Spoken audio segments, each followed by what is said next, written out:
J'ai eu l'occasion de visiter leur belle salle. C'est de très bonnes choses qui se font là. Alléluia. Mariée à la belle André, hein, formidable femme. C'est dommage qu'elle ne soit pas là cette fois-ci, mais nous lui donnons rendez-vous la prochaine fois. Amen. Hein? Parce qu'il y aura une prochaine fois, n'est-ce pas? Gloire à Dieu. Alors, ils sont parents de 2 merveilleux enfants. Voilà. Et 3 petits-enfants. 3 petits-enfants. Hein, c'est formidable. Les petits-enfants, c'est autre chose. C'est quelque chose. Je vous souhaite d'avoir des petits-enfants. Et vous comprendrez la joie qu'il y a d'avoir des petits-enfants. Alléluia. Tout ce que vous n'avez pas fait avec vos enfants, vous allez le faire avec vos petits-enfants. Toutes les permissions que vous ne donniez pas à vos enfants, vous allez devoir les permettre à vos enfants. Alléluia. Merci beaucoup, mon frère. Nous l'accueillons encore. Amen. Sois béni.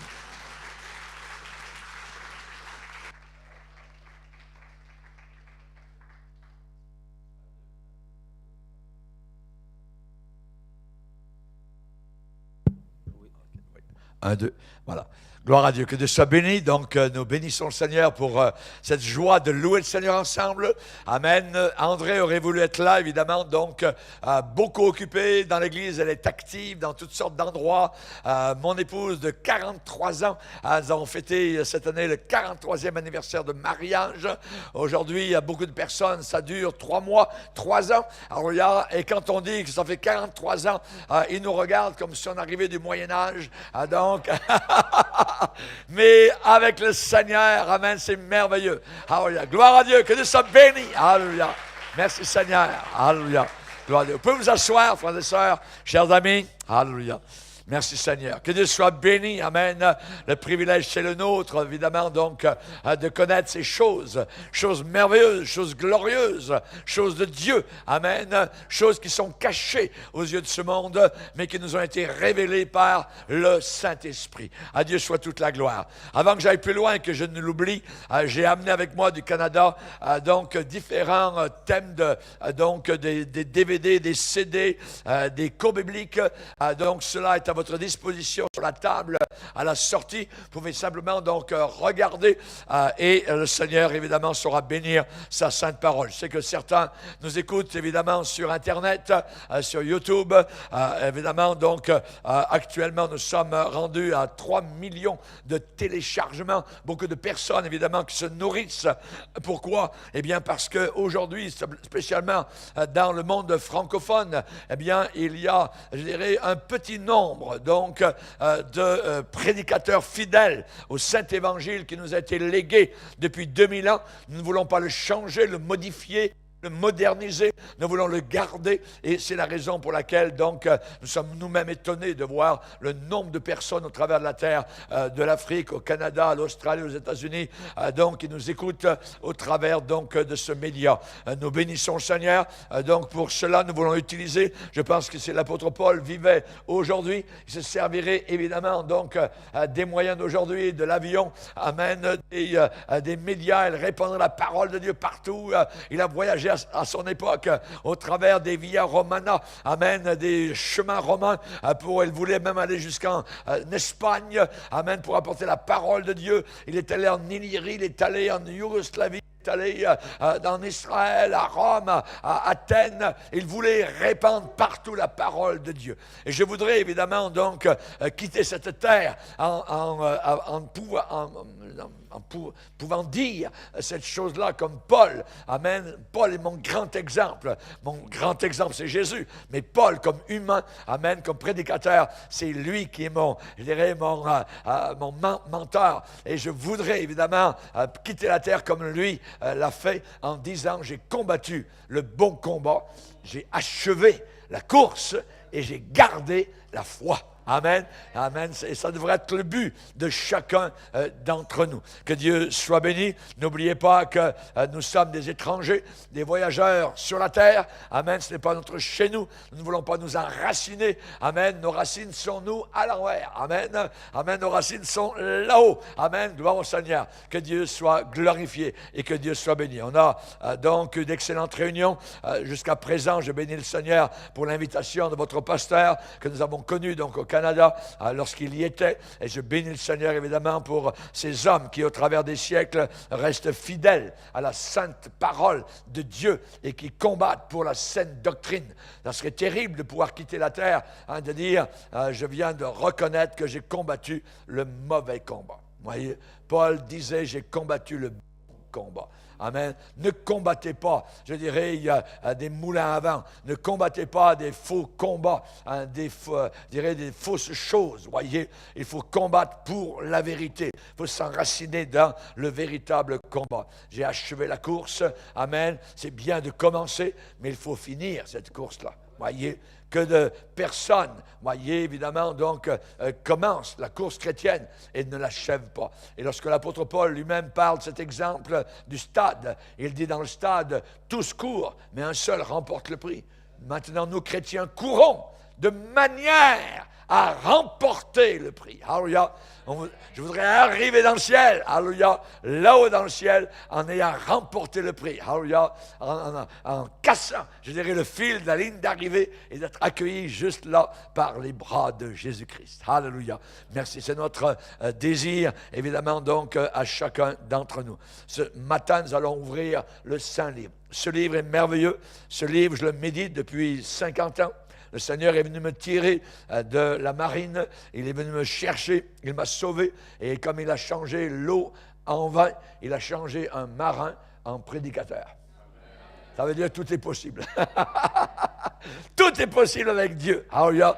Ne désespère jamais, mon frère, ni ma sœur, parce que le Seigneur n'a pas dit son dernier mot. Il est capable de te bénir, te relever, te soutenir et te garder jusqu'à la ligne d'arrivée. Que Dieu soit béni. Les frères canadiens vous saluent. L'église de Chambly, amen, l'église du Sentier, particulièrement où nous travaillons. Nous voyageons beaucoup avec mon épouse au travers de la terre. Cette année, nous avons voyagé dans différents pays. Nous avons été à Haïti, nous avons été au Togo, en Afrique. On a été en France avec les Gitans. On a été de nouveau durant l'été, particulièrement donc à Kinshasa, au Congo, pour une grande convention. Et ensuite, on est allé ici. Et il y a encore une mission à la Martinique, particulièrement, qui demande. Et nous remercions le Seigneur pour le privilège d'apporter la parole de Dieu au corps de Christ. C'est merveilleux parce que nous avons un privilège que beaucoup n'ont pas, c'est de voir le corps de Christ au travers de la planète Terre. Et j'aimerais vous dire que le véritable corps de Christ, il est beau. Amen. L'Église est belle. Cette Église qui voit, qui discerne, qui combat, qui refuse, évidemment, l'apostasie et la tiédeur. Une Église qui est aimée par le Seigneur et qui un jour sera glorifiée par le Père. Amen. Un jour, nous arriverons dans le ciel et Jésus-Christ sera en avant de nous. Il sera venu nous chercher sur les nuages. Imaginez, est-ce possible? Amen. Avec Dieu, tout est possible. Quand on va dans les aéroports, l'autre jour, j'étais à Munich, en Allemagne. Alors là, j'étais dans un petit hôtel, Ibis Hotel, juste à côté de l'aéroport. Et là, on voit constamment les avions. Amen. Et on les regarde, on se dit comment, amen, cette masse de ferraille est capable de monter dans le ciel, tout ça. Et à chaque fois, on est étonné. Amen. Mais quand vous voyez les nuées, amen, au-dessus de votre tête, ce sont des nuages remplis d'eau. Il y a des tonnes d'eau et ça tient tout seul au-dessus de votre tête. Voyez, imaginez, le Seigneur est capable d'emmener de la terre des millions de personnes, amen, jusque sur les nuages. Alléluia. Et quelqu'un nous rencontrera sur les nuages. Ce sera le Sauveur du monde, Jésus-Christ, celui qui n'a eu aucun commencement, qui n'aura jamais aucune fin, qui a un corps éternel. Et ce corps est marqué par sa bataille sur la colline de Golgotha, avec des marques dans ses mains et des marques dans ses pieds. Alléluia. Je le reconnaîtrai. Amen. À ses marques dans ses mains et dans ses pieds. Alléluia. Il vient nous chercher sur les nuages. Ensuite, il va nous emmener, alléluia, là-haut vers la ville de gloire, la nouvelle Jérusalem, suspendue quelque part là-haut, septentrion. Amen. Au-dessus des étoiles, on va traverser donc le premier ciel des oiseaux, le deuxième ciel des étoiles, et nous allons arriver au troisième ciel, là où la gloire de Dieu invisible et éternel se manifeste constamment au siècle des siècles. Alléluia. Et Jésus va arriver, on va entrer dans la ville, on va passer sur ces rues d'or, amen, et devant un trône immense, entouré d'un arc-en-ciel, alléluia, qui parle de la grâce de Dieu. Jésus va monter les escaliers avec son Église à ses côtés et dira, Père, me voici, moi et les enfants que tu m'as donnés. Alléluia! Gloire à Dieu! Merci Seigneur! C'est l'espérance du chrétien. Espérance vivante, non pas morte, une espérance de gloire. Alléluia! Êtes-vous prêts pour la parole de Dieu? Amen. On va se lever ensemble devant le Seigneur. Alléluia.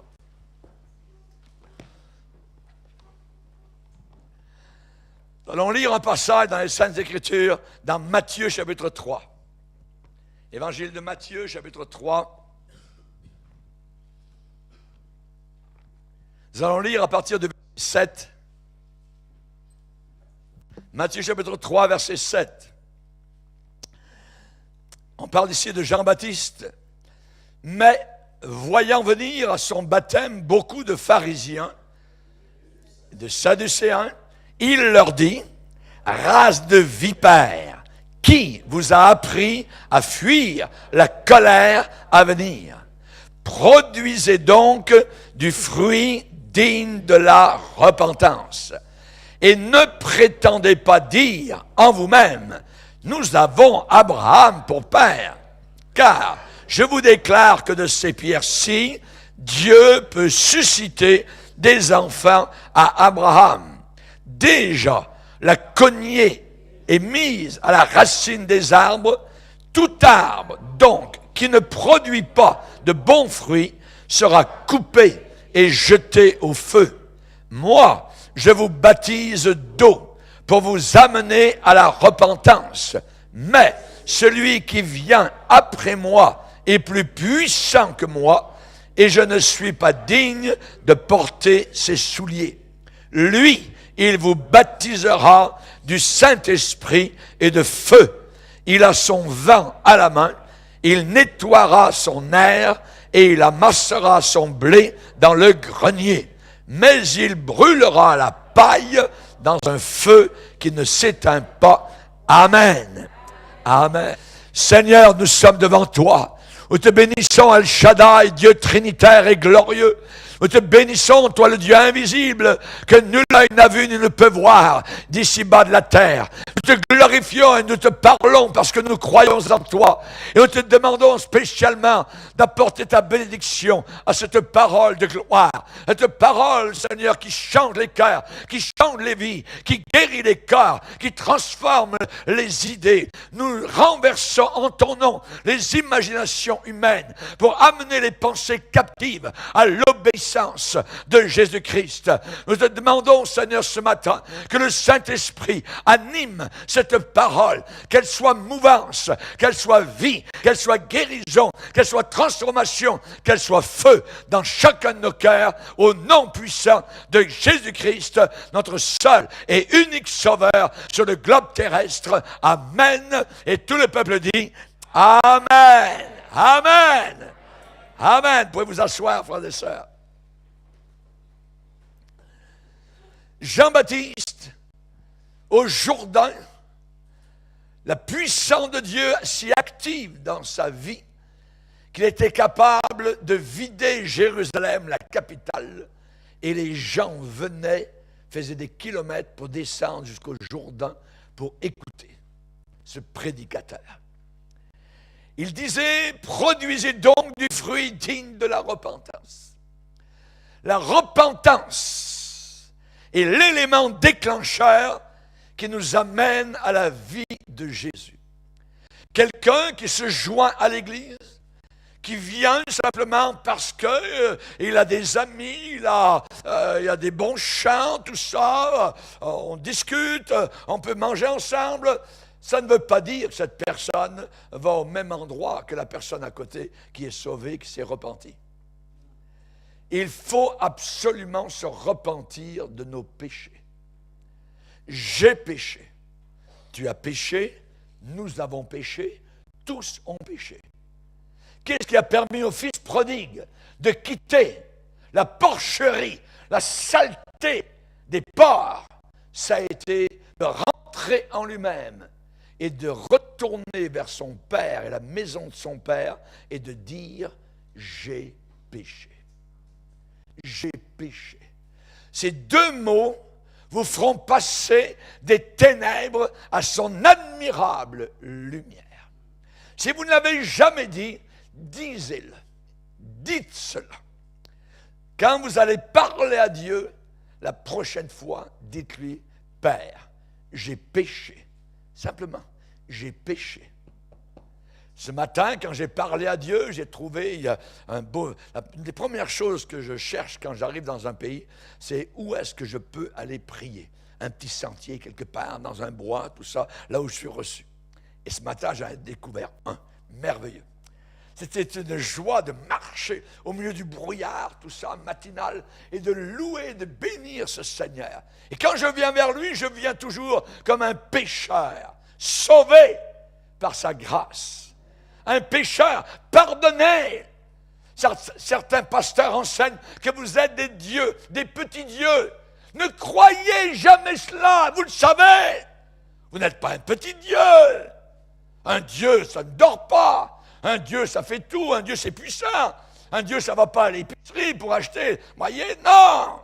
Vous ne serez jamais des petits dieux. C'est un mensonge du diable.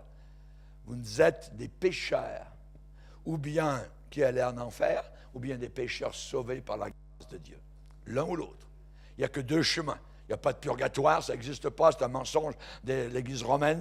Nous avons besoin de rester sur la parole de Dieu. Jean-Baptiste est dans le Jourdain. Il a de l'eau jusqu'à la taille. Et il y a une foule immense qui est autour de lui et qui l'écoute. Sa voix retentit dans les canyons alors qu'il prêche, alors que le Saint-Esprit lui parle au travers de lui. Et il dit, produisez donc, soyez des producteurs, des fruits de la repentance.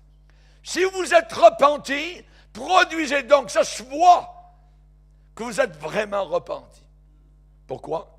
Eh bien, parce que le Seigneur un jour, va nettoyer tout son air, tout son, son milieu. Il va ramasser son blé, il va l'emmener dans le grenier céleste, mais il brûlera la paille, ce qui est léger comme la paille, dans un feu qui ne s'éteint pas. Alors, il faut évidemment réfléchir. Jean-Baptiste a dit, moi je vous baptise dans l'eau, mais celui qui vient après moi, lui, il vous baptisera du Saint-Esprit et de feu. Et nous avons besoin de ce baptême-là. Le feu, il vous baptisera du Saint-Esprit et de feu. Dieu se révèle dans le feu et par le feu. À la Pentecôte, quand le Saint-Esprit est descendu, il est dit des langues semblables à des langues de feu descendirent sur chacun d'eux. Et parfois, nous voyons dans l'imagerie religieuse des petites, des petites flammes sur chacun d'entre eux. Jamais de la vie! La flamme était au-dessus de leur tête et jusque sous leurs pieds. Ils sont devenus des flammes de feu qui ont été visibles pendant un certain temps. Le feu les a environnés, les a encerclés, les a envahis. Ils sont devenus eux-mêmes feu et flamme. N'est-ce pas ce que le prophète avait dit dans l'Ancien Testament? Je ferai de mes serviteurs des flammes de feu, enflammées pour le Seigneur Jésus-Christ.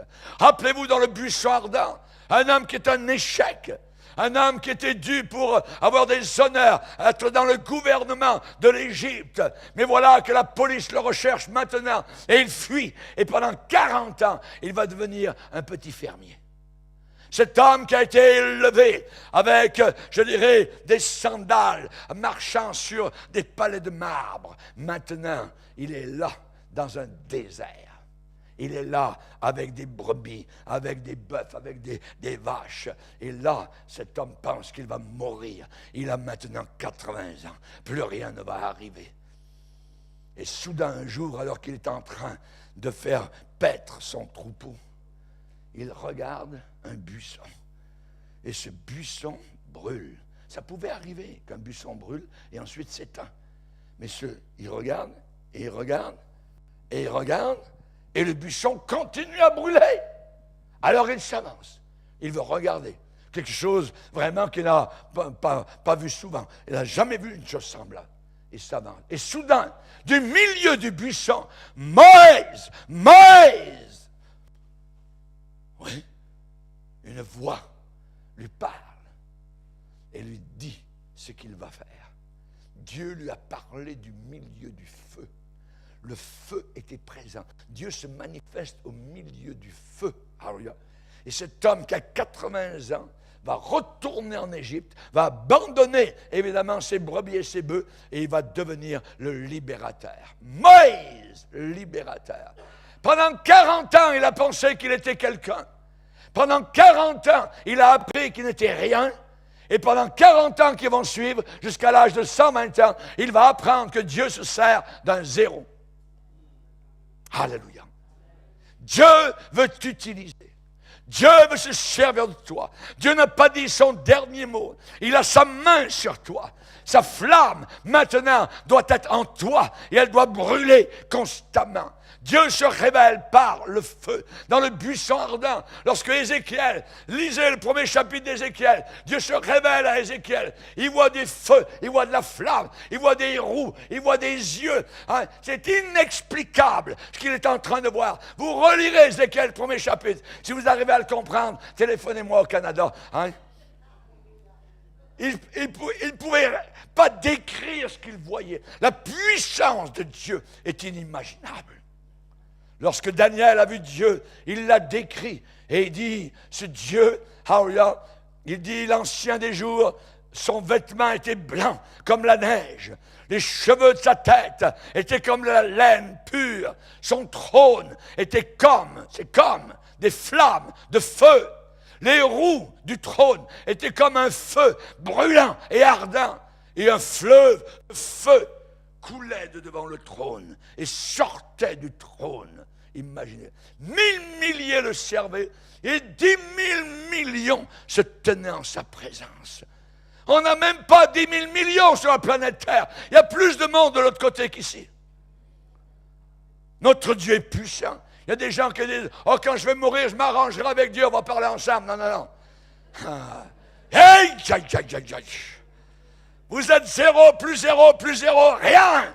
On est poussière, on retournera à la poussière. Et si nous sommes ce que nous le sommes uniquement par la grâce de Dieu. Alléluia. Alléluia. Merci Seigneur. Chers amis, Dieu se révèle par le feu. Quand il va revenir, la Bible dit que Jésus apparaîtra au milieu du ciel, dans une flamme de feu, pour punir ceux qui n'obéissent pas à l'Évangile. Pour rassembler les siens et les emmener dans la gloire éternelle. Chers amis, au jour de sa venue, eh bien, ça sera quelque chose de formidable et en même temps de terrible. Dans l'Exode 24, il est déclaré que l'aspect de la gloire de l'Éternel était comme un feu dévorant sur le sommet de la montagne. Quand Dieu s'est révélé dans le désert, la montagne était en feu. Plus que ça, la montagne était secouée. La montagne ne pouvait même pas résister à la présence de Dieu. Ce Dieu est formidable. Vous connaissez vos chiffres? Vous connaissez l'arithmétique? Le nombre 1? Ça va? 1? OK? On va à 10, on va à 100, on va à 1000, on va à 100 000, on va à 100 000, disons 1 million. On est parti de 1 et on arrive à 1 million. On va s'arrêter là. La planète Terre, elle rentre 1 million de fois à l'intérieur du Soleil. 1 million de fois. Et sur cette Terre, nous sommes si petits. Nous sommes zéro. Et le soleil, amen, n'est qu'un élément dans la galaxie dans laquelle nous sommes.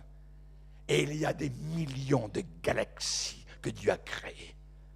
Il y a des gens qui disent, oh, je veux m'arranger avec Dieu, genre, on va parler. Ouais, oh, tu ne parleras pas. C'est mieux d'avoir un arrangement hors cour que de rentrer dans la cour de Dieu si tu n'es pas en règle avec lui. Moi, je me suis arrangé il y a de cela 50 ans. Je lui ai demandé pardon. Et Seigneur, un jour je vais mourir, un jour je vais quitter la terre. Je te demande pardon pour tous mes péchés. Sauve-moi. Fais-moi ce que tu veux. Amen. Alléluia. J'ai pris mon arrangement. Gloire au Seigneur. Il m'a donné mon passeport pour le ciel. Alléluia. C'est un passeport de couleur rouge. Gloire à Dieu. Alléluia. Merci Seigneur. Saviez-vous que ma première Bible, j'ai voulu la voir rouge? Parce qu'à cette époque-là, en Chine, tous les Chinois avaient le livre de Mao Tse-tung, avec les pensées de Mao Tse-tung. C'était un dictateur terrible qui a fait tuer des milliers et milliers de personnes. Et tout le monde, les Chinois, lisaient toutes les pensées de Mao Tse-tung. Et ils vivaient selon les pensées et les dires de Mao Tse-tung. La première fois que je suis rentré dans une église chrétienne, j'ai dit, pasteur, est-ce que vous avez une Bible rouge à vendre? Pourquoi voulez-vous une Bible rouge? J'ai dit, parce que, voilà la raison. Les Chinois, ils veulent les pensées de Mao Tse-tung. Moi, je veux la pensée de Dieu. Et j'aimerais que ma première Bible... Et ma première Bible a été une Bible rouge. Amen. Mais le rouge nous parle aussi d'autre chose. Nous parle du sang de Jésus-Christ. Amen. Quand nous allons revenir sur la terre, après avoir passé les noces de l'agneau, et que pendant sur la terre 7 ans de tribulation auront eu lieu, nous reviendrons avec Christ. Il sera en avant de nous sur un étalon blanc, et nous serons nous aussi sur des étalons. Si vous n'avez jamais appris à cheval, aller à cheval, c'est pas grave. Voyez, vous n'aurez ni le vertige, mais vous saurez aller à cheval. Vous promets ça. Amen. Et nous allons revenir, et Jésus-Christ sera revêtu en avant de nous d'un vêtement couleur sang, couleur rouge. Pourquoi? Parce que le rouge parlera pour l'éternité du sang et du sacrifice qu'il a accompli à Golgotha pour chacun d'entre nous. Il a pris cette croix, il a serré cette croix contre son cœur. Il a voulu payer le prix que moi je n'aurais jamais pu payer, le prix de mon péché. Il m'a sauvé. Il a dit, le salaire du péché c'est la mort. Raymond, mets-toi de côté, moi je vais mourir à ta place. La croix de Golgotha. Merci Seigneur, merci Seigneur. Son nom est merveilleux. Alléluia. J'aurais pu passer à côté. J'aurais pu aller en enfer. Mais dans sa grâce, il m'a sauvé comme un tison arraché du feu. À lui soit toute la gloire. À lui soit toute la gloire. Alléluia. Chers amis, la Bible déclare que lorsque le peuple d'Israël est sorti du pays d'Égypte, ils sont entrés dans le désert. Et dans le désert, Dieu était présent avec eux. Et durant la nuit, il y avait un pilier de feu qui montait dans les airs au-dessus d'eux, à des centaines de mètres, pour les éclairer. Alléluia. Ils étaient nombreux. Il y avait environ 2 à 3 millions de personnes. Imaginez un seul pilier. Amen. Nous, ça en prend des piliers pour allumer nos villes, voyez. Mais Dieu, un seul, et il éclairait tout le camp. 2 à 3 millions de personnes étaient éclairées. Et quand les païens, au fond du désert, regardaient là-bas la nuit, oh, regardez cette colonne de feu qui éclaire là-bas. C'est le peuple d'Israël. Leur Dieu est avec eux. Alléluia. Et cette présence du feu nous parle de la présence du Seigneur dans nos vies, la présence du Saint-Esprit. Jean-Baptiste a dit, il vous baptisera du Saint-Esprit et de feu. Et de feu. Église de Dieu, sois en feu pour ton Sauveur. Il a été en feu pour nous. Il est venu rempli d'amour, car Dieu a tellement aimé le monde entier. Il a tellement aimé le Luxembourg qu'il a donné son Fils unique, afin que quiconque croit en lui ne périsse pas en enfer, mais ait la vie éternelle. Merci Seigneur. Tous les chrétiens connaissent ce verset par cœur. Jean 3,16. Il y avait un chrétien latino un jour qui est arrivé à LaGuardia, à New York. Il avait perdu son passeport. Il rentrait aux États-Unis. Et priait le Seigneur. Seigneur, j'ai plus mon passeport. Je ne sais pas comment je vais faire. Ils vont me renvoyer sur l'avion suivant. Et là, il priait. Et à la queue leu, donc les uns après les autres devant les douaniers. Monsieur, il est ton tour. Votre passeport. J'ai pas de passeport. J'ai perdu. Il dit, mais je suis chrétien. Vous êtes chrétien, dit le douanier, américain. Pouvez-vous me citer Jean 3,16? Il dit oui, car Dieu a tellement aimé le monde Il a donné son Fils unique, afin que quiconque croit en lui ne périsse pas, mais il avait éternel. Ok, allez-y. Alléluia! Merci Seigneur! Que Dieu soit glorifié. Alléluia. Et ce sera le passeport pour le ciel. L'amour de Jésus. L'amour qu'il a eu envers chacun de nous à la croix. Père, pardonne-leur. Ils ne savent pas ce qu'ils font. Je ne me lasse jamais de prêcher la croix. Parce qu'à l'intérieur de la croix, built-in, à l'intérieur, il y a une puissance, il y a une force qui est dégagée constamment. Et j'aime cette force-là, j'aime cette vertu. Comme la femme, avec la perte de sang, elle a touché le bord du vêtement de Jésus. Et Jésus a senti une vertu, une force qui était sortie de lui. De la croix sort une force, de la croix sort une vie merveilleuse. Alléluia. Lorsque Jean a été emmené dans la gloire, devant le trône de Dieu qui nous a décrit tout ce qu'il a vu, il dit, devant le trône, c'était comme une mer de feu. Imaginez, une mer de feu, pas pour nous détruire, mais pour nous parler de la gloire de Dieu, la sainteté de Dieu, la puissance de Dieu. C'était comme une mer de feu. Alléluia. J'aimerais vous dire que le feu a certaines caractéristiques. Tout d'abord, pour le peuple d'Israël, dans le désert, c'était le secret de leur unité. Ce qui les rassemblait, c'était le feu, la colonne de feu. Ils marchaient la nuit, parfois ils marchaient le jour, parfois ils marchaient jour et nuit, mais la colonne, la nuit, était toujours là.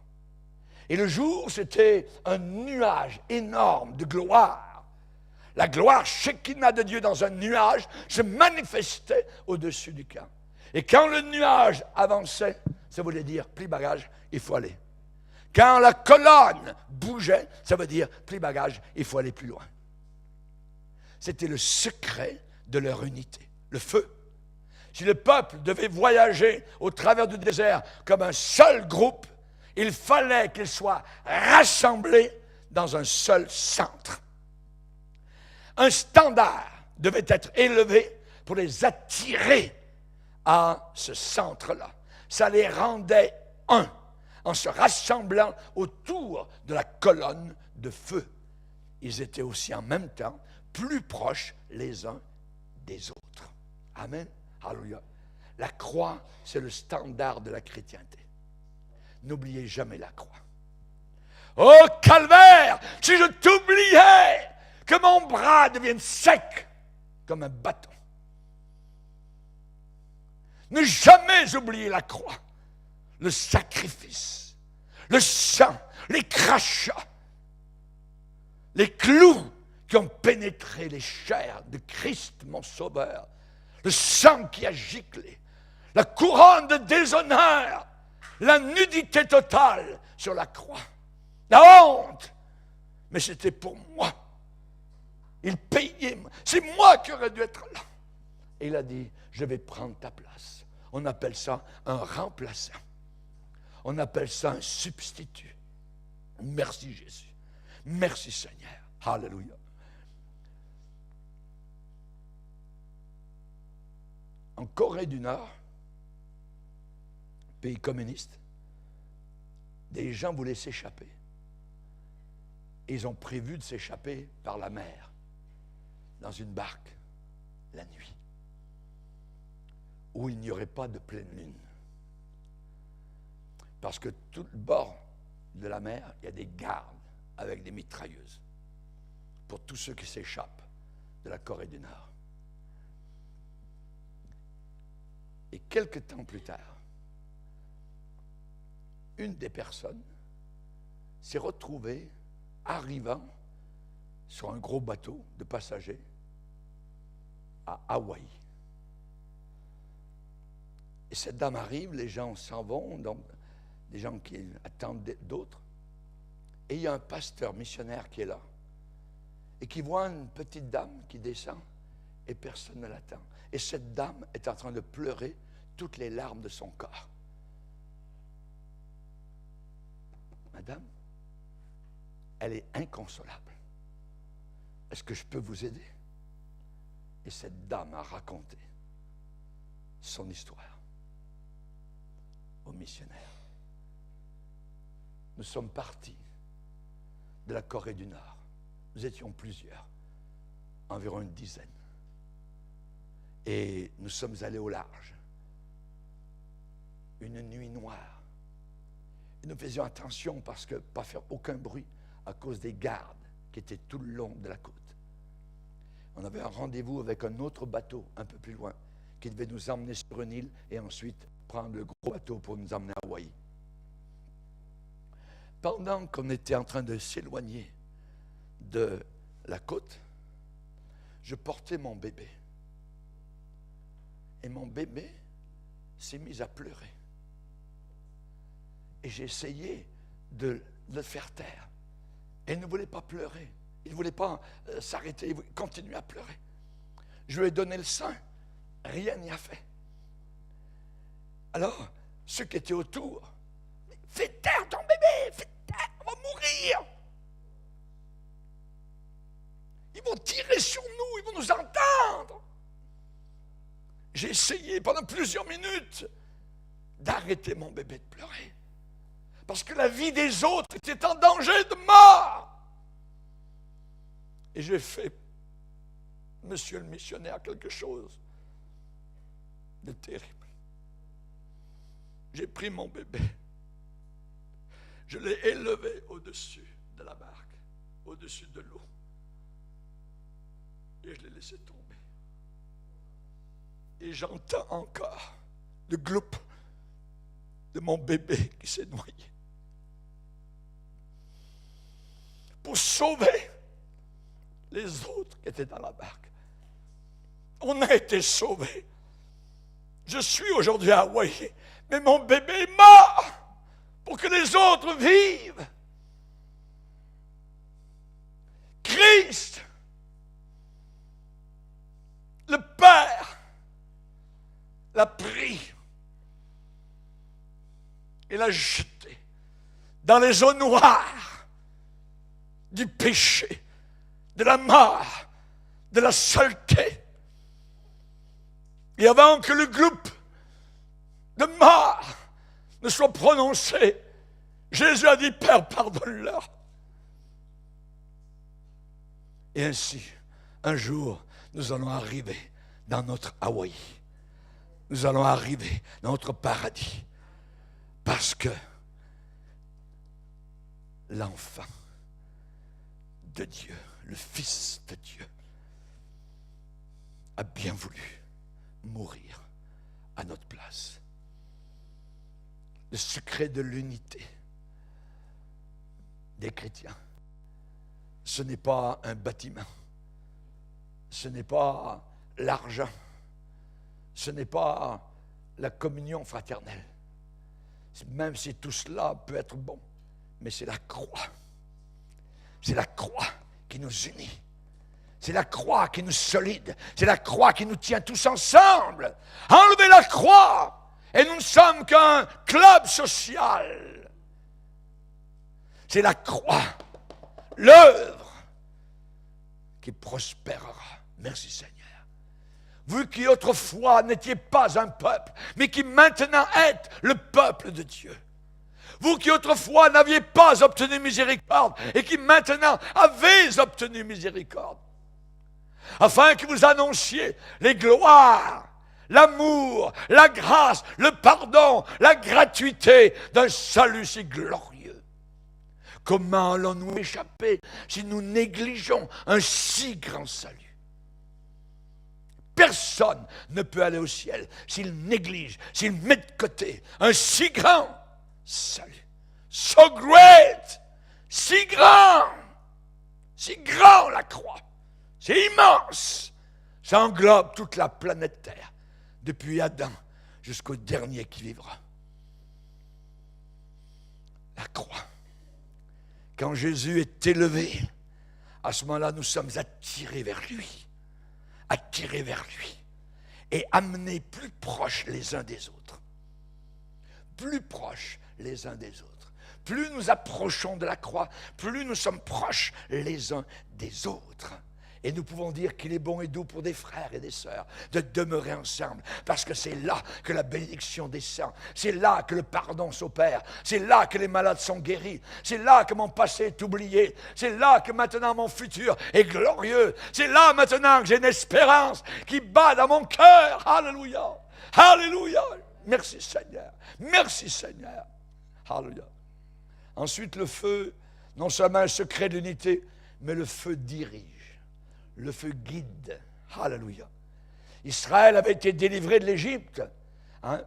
Pas pour être leur propre boss, leur propre maître, leur propre patron, pour faire leur propre volonté, voyez, mais pour que celui qui était leur libérateur puisse être leur guide, les diriger. Alléluia. Et le moment où on est sauvé, nous disons, Seigneur, que veux-tu que je fasse? Où veux-tu que j'aille? C'est toi qui diriges. C'est toi maintenant qui vas conduire ma vie, ma famille. Alléluia. C'est toi qui vas être le patron. Seigneur, je ne veux même plus prendre le volant de ma vie. Je m'assois côté conducteur, côté passager, et c'est toi qui prends maintenant la place du conducteur. Amen.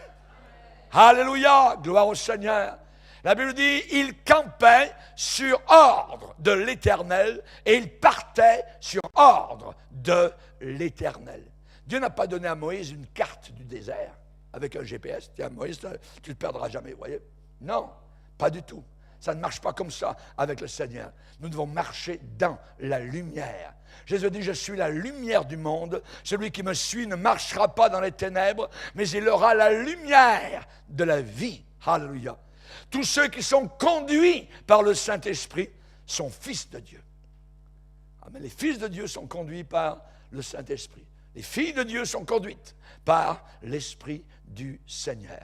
Et c'est David dans le psaume qui dit, « Enseigne-moi, Seigneur, à faire ta volonté, parce que tu es mon Dieu, que ton bon esprit me conduise dans la voie droite, dans la voie royale. » Amen. C'est terrible un train qui déraille. Il peut y avoir des morts. Voyez. Terrible quand une vie déraille, quand on sort des rails du Seigneur, on s'en va vers un désastre, on s'en va vers vraiment des choses terribles. Que le Seigneur nous protège. Restons sur les rails, restons dans le chemin étroit, restons avec Jésus-Christ.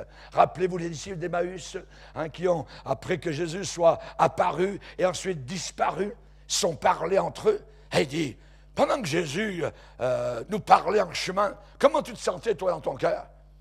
L'autre dit, moi, ça brûlait. C'est comme pendant qu'il nous parlait, c'est comme ça. Il y avait un feu qui était là, qui se jetait de lui jusqu'à moi, dans mon cœur. Ça doit être comme ça. Quand est-ce que la dernière fois Dieu vous a parlé? Quand est-ce que ce feu a brûlé? Amen. Si c'est il y a 10 ans, possible que le feu est mort depuis longtemps. Il faut le rallumer. Ranime, Timothée. Ranime. Souffle sur le feu. Souffle sur les braises. Que la flamme de nouveau jaillisse. Alléluia. Gloire au Seigneur. Le feu nous dirige. Amen. Il campait sur ordre de l'Éternel et il partait sur ordre de l'Éternel. Dans le mariage, cela est très important. Quand vous êtes fiancé, quand vous fréquentez une jeune fille, c'est très important de demander au Seigneur. Aujourd'hui, dans le monde, et parfois dans certaines églises, ils sortent au restaurant un soir, et puis ensuite, à la fin de la soirée, ils sont dans le même lit. Wow!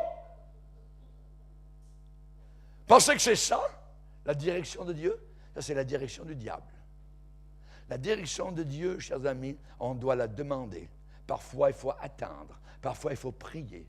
Parfois, il faut se servir de notre bon sens. Moi, j'ai fréquenté 3 jeunes filles. C'est la dernière que j'ai épousée. Savez-vous ce qui est arrivé aux 2 autres? Aujourd'hui, les deux autres sont divorcés. Et depuis longtemps. Je bénis le Seigneur. Je bénis le Seigneur.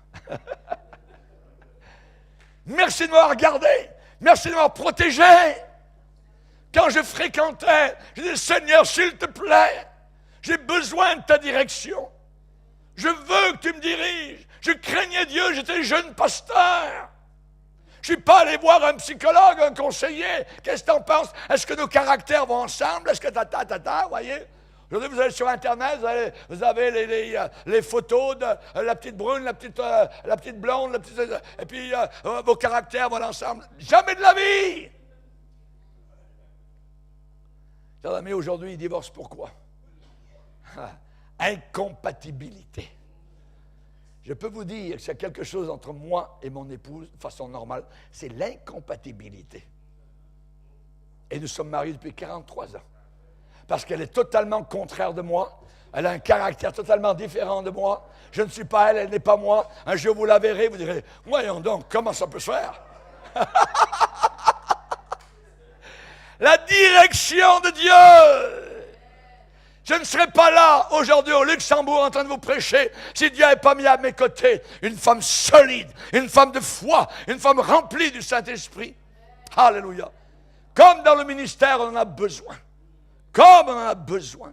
Ensuite, le feu, eh bien, c'est une marque de distinction.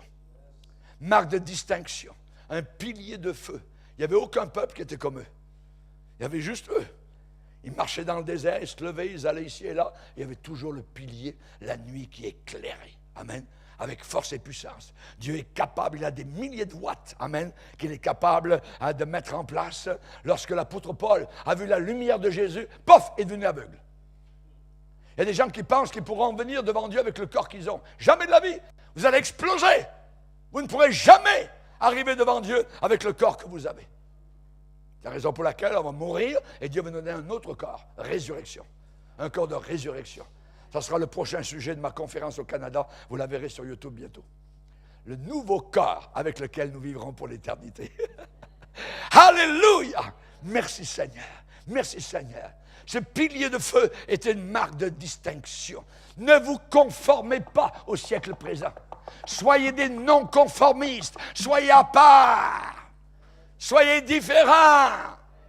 Comment ça se fait? Quand les païens nous posent la question, il y a quelque chose en toi, tu es différent des autres. Bravo, monsieur le païen. Je vais te donner la réponse. Le pilier brûle dans mon cœur. Le feu est là. J'ai été baptisé de feu et du Saint-Esprit. Alléluia. Gloire au Seigneur. Quand j'ai été baptisé du Saint-Esprit, il y a 50 ans ce mois-ci, je fête ici, au Luxembourg, mon 50e anniversaire de mon baptême dans le Saint-Esprit.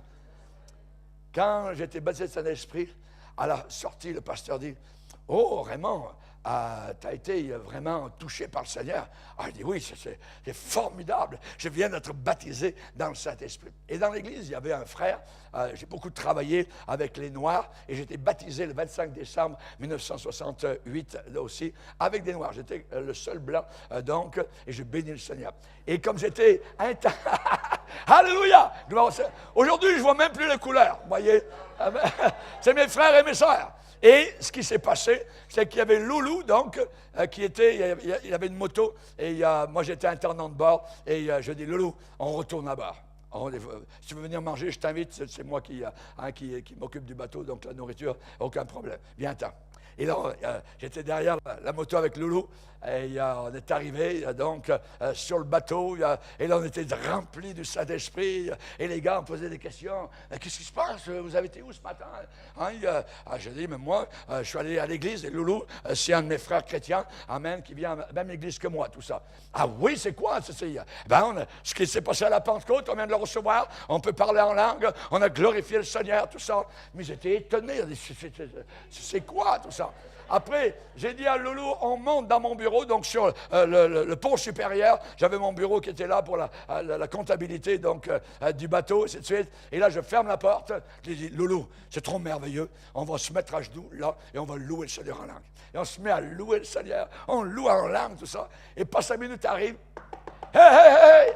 Sur la porte, tout ça, les autres marins, amen, montent et disent, qu'est-ce qui se passe? Qu'est-ce qui se passe quoi ici, là, à l'intérieur? Et là, on ouvre la porte et on leur dit, mais c'est Jésus-Christ qui est maintenant notre Sauveur. On l'a reçu, on est rempli du Saint-Esprit. Ah oui, on est scellé, on s'en va au ciel. Qu'est-ce qui se passe? Vous ne comprenez rien du tout. Alléluia, alléluia. Gloire à Dieu. Ensuite, on sort du bateau. Et donc, comme c'est une base marine où je travaillais, on arrive à la Guérite, donc pour sortir en ville, tout ça. Et là, la barrière est là, comme d'habitude, tout ça. Et là, le gars qui est à l'intérieur de la Guérite, il dit hey les gars, là, Loulou conduit la moto, tout ça. Arrêtez-vous un peu, là. Vous allez où? Qu'est-ce que c'est? Tout ça.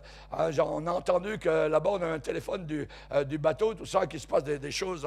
Elle dit hey, toi, là, on parle au gars là, qui est là. Est-ce que tu as déjà donné ta vie à Jésus-Christ? Non. Oui, Jésus, est-ce qu'il est ton sauveur? Oh, c'est juste ça? Oh, allez-y. Il a ouvert la barrière. Et ensuite, on est allé en ville pour prêcher l'Évangile en plein air. Amen. Devant ceux, évidemment, donc, qui voulaient bien entendre la parole de Dieu. Et ça a été le départ, amen, de mon ministère. Je bénis le Seigneur. Je bénis le Seigneur pour ces 50 années passées à bénir le Seigneur, à le glorifier, à le prêcher, à essayer de le suivre de mon mieux. Que Dieu soit béni. Le feu est une marque de distinction. Amen. Le feu réveille. Le feu réveille. Amen.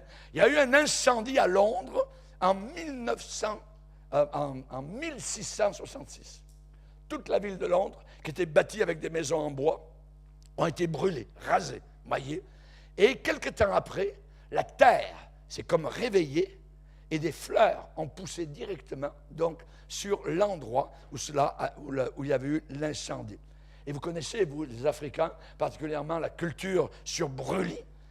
Sur brûlis, ça réveille le sol. Amen.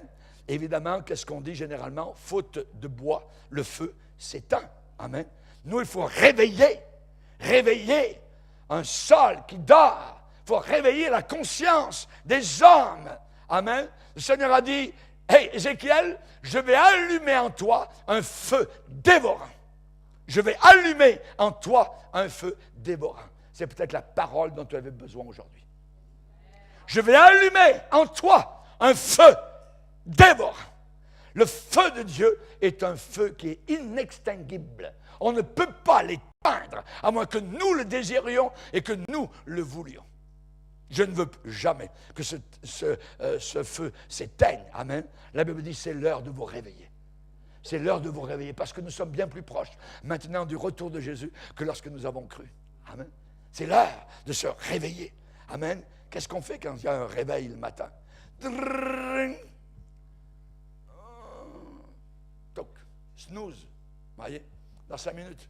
Ouais. Généralement, on n'aime pas trop le réveil. Vous voyez?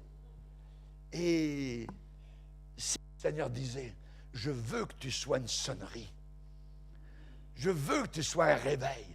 Il est fort possible que vous ne serez peut-être pas beaucoup aimé. Parce qu'on aime bien son sommeil, on aime bien dormir, on aime bien rouler d'un côté, rouler de l'autre, tout ça. Ah, c'est bon, le lit est doux, ainsi de suite, tout ça. La Bible dit le contraire. Hey! Papa, c'est l'heure de vous réveiller, car nous sommes bien plus proches. Alléluia. Un jour, il y avait Enoch qui marchait avec Dieu. Il a marché des centaines d'années avec Dieu. Imaginez. Au milieu d'une génération qui vivait juste avant la grande catastrophe mondiale de Noé, du déluge d'eau. Des millions de personnes ont été tuées, ont été noyées. Leurs pensées se portaient chaque jour uniquement vers le mal. Actuellement, c'est une autre chose qui s'en vient, c'est le feu. Des millions de personnes vont mourir. La Bible déclare qu'il va y avoir toutes sortes de guerres atomiques qui s'en viennent. La Bible décrit littéralement une guerre atomique dans le livre de Zacharie. C'est-à-dire qu'étant sur leurs pieds, leurs yeux tomberont et leur langue pourrira alors qu'ils seront debout sur leurs pieds. C'est exactement donc la catastrophe qui s'en vient. Les bombes atomiques donc vont commencer à fuser autour de la terre et des millions de personnes vont mourir. Ils ne s'attendaient pas à cela. Comme du temps de Noé, ils ne savaient pas ce qui s'en venait. Mais ils continuaient dans leur péché, ils continuaient dans leur endurcissement, ils continuaient à se moquer de Noé. Hey, qu'est-ce que tu es en train de faire, tout ça? Mais il y avait eu avant cela, quelque chose s'était passé. C'est qu'un jour, cet homme Enoch, qui vivait juste avant Noé, qui avait marché des centaines d'années avec Dieu, et pendant la marche d'Enoch avec Dieu, un jour Dieu lui a parlé. Il lui a dit, Enoch, écoute bien, tu viens de marcher avec moi jusqu'ici, mais là où on est bien plus proche du ciel que toi de retourner chez toi. Donc viens chez moi. Et il l'a enlevé. Alléluia! L'enlèvement va arriver avant la grande catastrophe mondiale. Et nous avons besoin d'être réveillés. C'est l'heure, it's time. C'est l'heure de se réveiller. Réveille-toi, toi qui dors. Église de Dieu, je ne veux pas que vous soyez parmi les vierges folles qui évidemment seront laissées. Elles iront vers les sages. Donnez-nous de votre huile. Ah, l'huile, ça se paye. Allez chez les marchands, payez le prix. Pour avoir l'huile, il faut payer le prix. Amen. Pour être sauvé, vous n'avez rien à payer. La croix a tout fait. C'est gratuit. Mais l'huile du Saint-Esprit, la marche dans le Saint-Esprit, la victoire sur Satan, la victoire sur le monde, la victoire sur la chair, la victoire sur le mensonge, la victoire sur l'adultère, la victoire sur la drogue, la victoire sur la pornographie, ça coûte quelque chose. Il faut payer le prix de la séparation pour justement être approuvé de Dieu. Le feu fait une autre chose, c'est qu'il transforme. Il transforme, voyez, ça brûle tout ce qui n'est pas à la gloire de Dieu. Et ça détruit le péché dans nos vies. Je le dis et je le répète, ce livre, la Bible, va vous éloigner du péché. Mais le contraire est vrai. Le péché va vous éloigner de la Bible. Pasteur, j'aime le Seigneur. Moi, je vais vous poser la question. Comme quand on effeuille la marguerite, un peu, beaucoup à la folie. Comment? Pierre, m'aimes-tu? Je vais vous dire une chose. Vous savez lire? Amen. La plupart, vous savez lire. Remerciez le Seigneur pour l'institutrice qui vous a appris un jour à lire, parce que maintenant, vous pouvez lire le livre de Dieu. Amen. Combien de chapitres avez-vous lu la semaine passée? Combien? C'est ça, la jauge. C'est ça qui vous montre l'amour que vous avez envers Dieu. Votre Bible reste-t-elle toujours neuve, propre, avec autour, vous savez, ils savent bien faire ça, c'est comme doré tout ça autour, vous voyez? Ou bien est-elle toute grise, quasiment noire, comme la mienne, ça fait 20 ans que je l'ai. Moi, je les change tous les 20 ans, vous voyez? Là, je suis proche de la changer aussi. Comment aimez-vous Jésus? Il faut vraiment sonder nos cœurs. C'est ce livre, c'est dans ce livre. Pas les livres des autres, pas les livres de M. Untel, la Bible. Pas des livres sur la Bible elle-même. La méditer. Smith Wigglesworth, qui était un grand homme de Dieu à son époque, ne lisait qu'un seul livre. C'est un plombier qui a été sauvé, baptisé du Saint-Esprit, et Dieu l'a utilisé aux quatre coins de la terre pour guérir des malades, pour faire toutes sortes de choses. C'était merveilleux. Il disait, moi je ne lis qu'un seul livre, la Bible. Un jour, sa femme est morte. Il l'a prise, il l'a levée, et il l'a placée contre le mur. Au nom de Jésus, reviens! Et la femme est revenue. Et la femme lui a dit, non, laisse-moi partir. Et il l'a laissé partir. Tout un homme. Que Dieu soit glorifié. Notre Dieu est tout-puissant. Amen. Alléluia. Gloire au Seigneur. Le feu transforme. Zachée qui volait. Zachée qui jouait dans les chiffres. Voyez, c'était le comptable parfait, tout ça. Voyez. Et il demandait bien plus que ce que son gouvernement demandait. Mais un jour, il était dans un arbre perché. Il regardait celui qui passait en bas, Jésus. Il se posait des questions sur Jésus. Et Jésus s'arrête juste, paf, sous l'arbre. Zachée, descends. Aujourd'hui, il faut que j'aille dans ta maison. Après la conversation, Zachée sort. La foule attend Jésus. Et Zachée, petit homme, plus petit que moi, il m'arrive à l'épaule à peu près. Ouais. Il dit, est-ce que j'ai fait du tort à quelqu'un? Je vais lui rendre 4 fois plus. Maï! Ça, c'est l'œuvre du Saint-Esprit. C'est la véritable œuvre de repentance. On a connu des hommes qui ont volé des choses au patron dans l'usine. devenus chrétiens, ont rapporté les choses. Il y avait un homme qui avait rempli son garage au travers des années. Il s'était fait un garage directement sur le dos de la compagnie, sur le dos de la...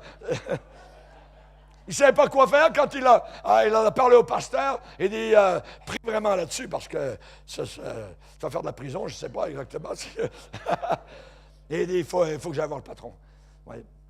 Il est allé voir le patron. Et le patron n'en revenait pas. Savez-vous ce que le patron a fait? Il s'est mis à pleurer. Il dit, j'ai jamais vu une chose semblable. Jamais. Il était touché par le Saint-Esprit. Amen.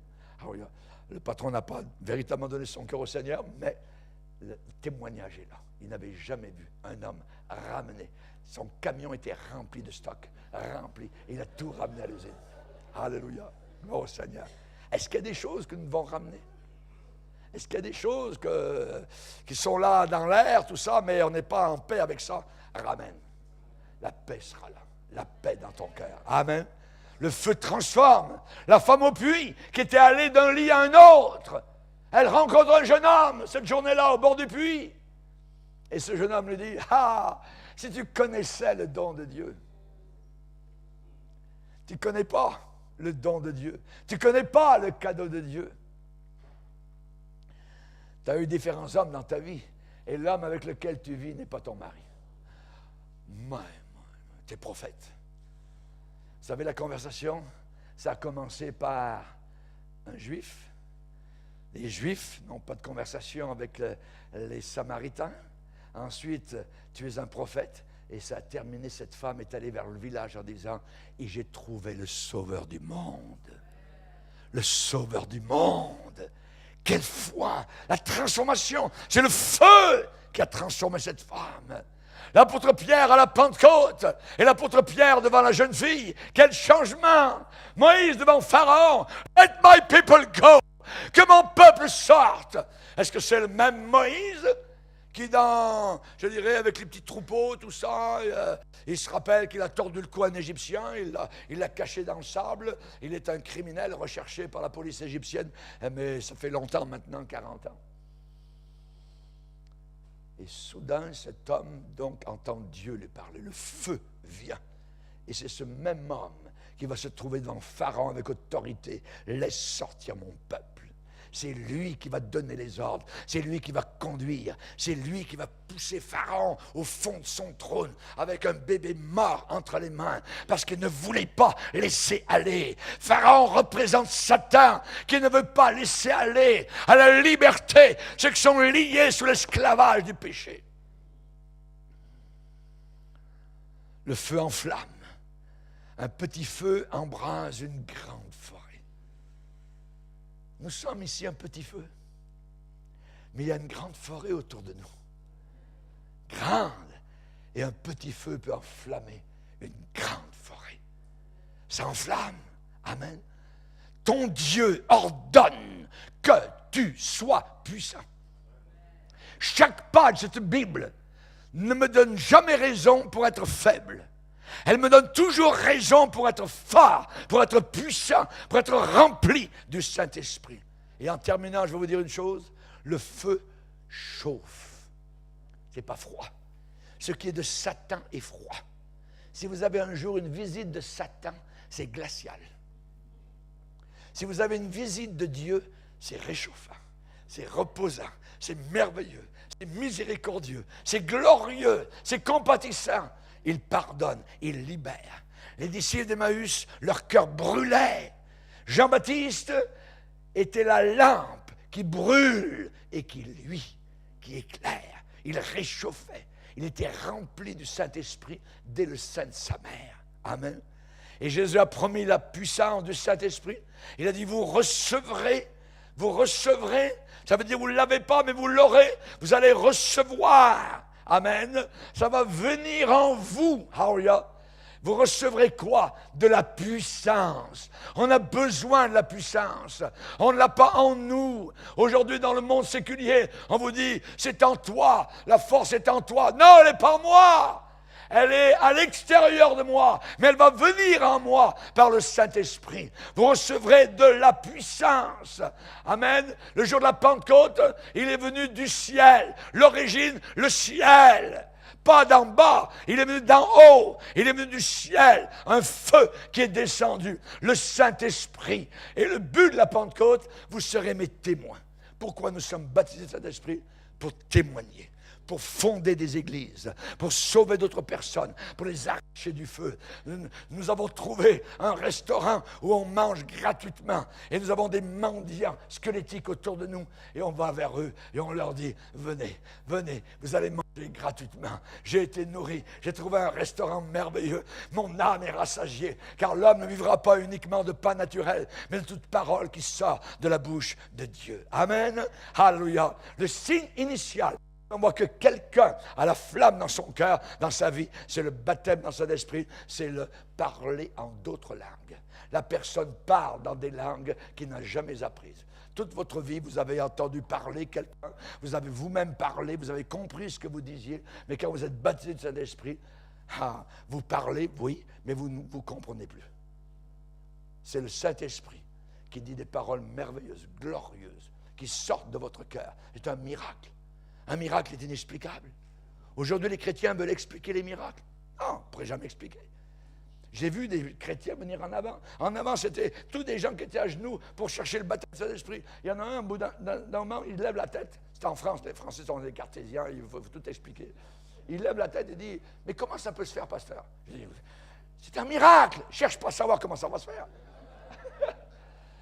Seigneur, nous te bénissons et te glorifions pour ta présence. Nous te bénissons pour ton amour, Seigneur. Nous te glorifions pour tes miracles. Tu es un Dieu de gloire, Seigneur. Merci, mon Sauveur. Viens te manifester dans nos âmes. Viens te manifester dans l'Église, Seigneur. Merci pour le feu d'en haut, Seigneur. Ce feu qui chauffe, ce feu qui enflamme, ce feu qui transforme, ce feu qui nous réveille, ce feu qui est une marque de distinction, ce feu qui guide nos vies et nos cœurs, et ce feu qui est notre unité. Merci Seigneur, merci pour tout ce que tu as fait. Non seulement tu nous sauves, mais en plus nous avons un bonus, le baptême dans le puissant Saint-Esprit. Au nom de Jésus, Amen. Et tout le peuple dit Amen. Amen. Alléluia, gloire à Dieu. Merci Seigneur. Levons-nous ensemble devant le Seigneur. Alléluia. Levons-nous devant le Seigneur. Ceux qui ont besoin de cette puissance, cette force, amen, que Dieu accorde, baptême de Saint-Esprit, avancez-vous, amen. Avancez-vous en avant, on va prier, amen, pour vous. Hein? Vous allez prier aussi vous-même, le Seigneur va vous remplir de Saint-Esprit. Alléluia. La promesse, elle est pour toi. Elle est pour tes enfants, en aussi grand nombre que le Seigneur en appellera. Peut-être que tu as besoin d'un renouvellement dans le Saint-Esprit, avance aussi. On demandera au Seigneur. Tout est possible. C'est maintenant que ça se passe. Amen. Alléluia. Ne regardez pas vers moi, regardez vers le Seigneur. Amen. C'est lui qui baptise. Jésus a dit, Jean-Baptiste a dit, il vous baptisera du Saint-Esprit et de feu. Amen. Alléluia. Pour recevoir. Amen. Jésus a dit spécialement, des fleuves d'eau vive couleront de son sang. Le baptême de Saint-Esprit, c'est comme des fleuves d'eau vive, un fleuve de paroles qui coule notre cœur. Et Jésus a bien dit, si quelqu'un a soif, qu'il vienne à moi et qu'il boive. Vous avez soif. Amen. Nous avons tous soif. Quand vous buvez, voyez, moi j'ai soif, voyez, ça fait 2 heures que j'ai prêché, voyez, je commence à avoir soif. Qu'est-ce que je fais? J'ouvre légèrement mes lèvres. Parce que si, évidemment, je ferme mes lèvres et j'ai soif et je verse. Un coup à côté. Donc, pour boire, il faut ouvrir sa bouche. On ne peut pas recevoir parce que Jésus a dit, voici les miracles. Ils parleront de nouvelles langues. C'est vous qui allez parler dans ces langues nouvelles. Ce n'est pas Dieu qui va parler, c'est vous. Mais le langage, l'élocution, c'est vous qui allez la donner. Amen. C'est un miracle. C'est promis dans la Bible. Vous êtes en sécurité avec l'apôtre Paul. Amen. L'apôtre Paul dit, je bénis Dieu de ce que je parle en langue, plus que vous tous. Donc, il comprenait la puissance. Et il a expliqué, celui qui parle en langue ne parle pas aux hommes, mais à Dieu. Donc, c'est une louange à Dieu. Il ne parle pas aux hommes, mais à Dieu. Personne ne le comprend. Moi, vous allez être baptisé dans le Saint-Esprit dans quelques instants. Je ne vous comprendrai pas ce que vous dites. Et quand je parle en langue, vous ne me comprenez pas non plus. C'est un miracle. Ben, c'est normal. Celui qui parle en langue ne parle pas aux hommes et à Dieu, personne ne le comprend. En esprit, il dit des mystères. Donc, en esprit, avec le Saint-Esprit, il proclame la louange de Dieu. Il dit des choses merveilleuses au Seigneur. Alors, il faut pour cela ouvrir la bouche. Voyez? J'ai vu des personnes recevoir le baptême du Saint-Esprit simplement. Voyez?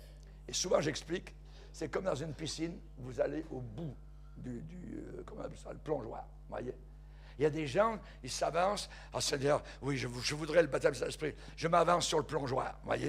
Et ils sont là, mais c'est haut, tout ça. Puis, est-ce que l'eau va me porter en bas, tout ça? Alors, ils vont au bout, puis ensuite, ils reviennent, ils redescendent. Et ils disent ça, ce sera pour une autre fois. Et des fois, ça fait 40 ans qu'ils font ça. Voyez? Pour recevoir, il faut aller au bout. Et à un moment donné, vous ne dites plus en français ou dans votre langue maternelle, Alléluia, gloire à Dieu, ou quoi que ce soit. Il faut arrêter. Moi, je parle en anglais et en français. Je ne peux pas parler les deux à la fois. Donc, il faut que je m'arrête de parler dans une langue pour parler l'autre. Et donc, pour recevoir le baptême dans Saint-Esprit, il faut que j'arrête de parler en français. Arrête. Il faut arrêter. Alléluia, gloire à Dieu. Il faut commencer à parler, à dire ces élocutions, ce langage que Dieu accorde de façon miraculeuse. Mais c'est vous qui allez le dire. Amen. Amen. On est prêts? On va louer le Seigneur avec nos sœurs, avec l'assemblée. Soyons dans la prière et avec le pasteur, on va prier pour ses amis. Amen. Ils vont le recevoir. Alléluia. Que ta grâce coule sur moi, que ton onction m'envahisse. Jésus mon roi, Jésus mon roi, je viens à toi, j'ai besoin de toi. Oui, que ta grâce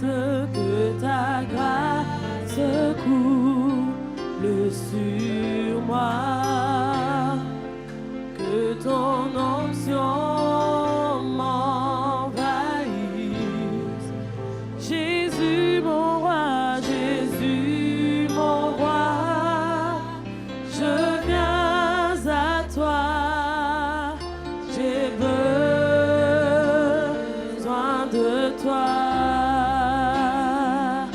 Oui, envoie ton réveil dans ma vie. Envoie ton réveil dans ma vie. Le feu de ton esprit me bue. Oui, le feu de ton esprit me purifie. Que ta grâce coule sur moi, que ton onction m'envahisse. Jésus mon roi, Jésus mon roi, je viens à toi, j'ai besoin de toi. Oui, envoie ton réveil dans. Oui, envoie. J'ai besoin de ton réveil dans ma vie, Le feu de ton esprit me pue. Oui, le feu de ton esprit me pue. Oui, envoie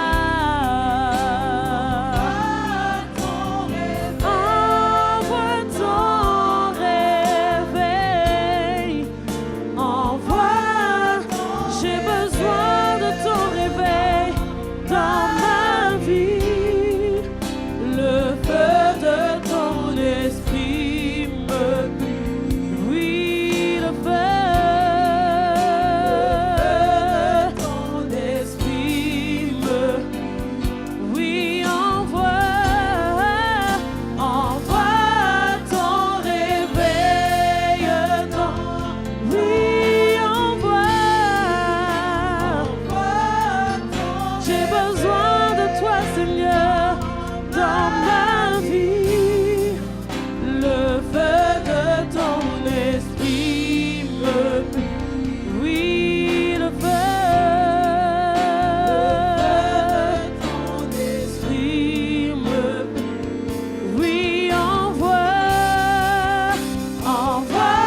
esprit me purifie.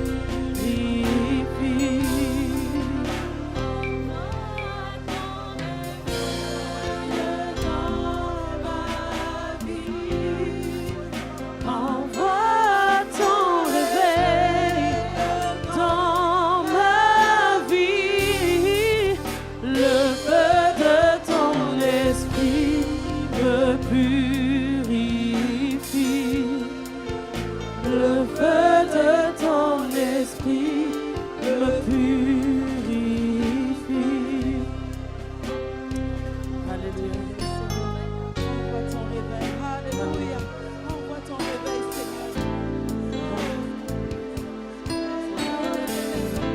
Alléluia. Seigneur, tu pourvois le feu.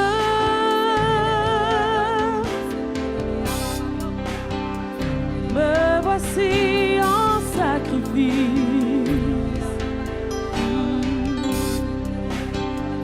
Tu pourvois ton esprit.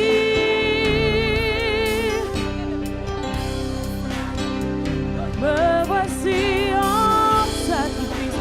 Remplis-moi, Père. Remplis-moi, Père. Remplis-moi, Père. Remplis-moi. Remplis-moi, Père. Remplis-moi, Père. Remplis-moi, Père. Remplis-moi.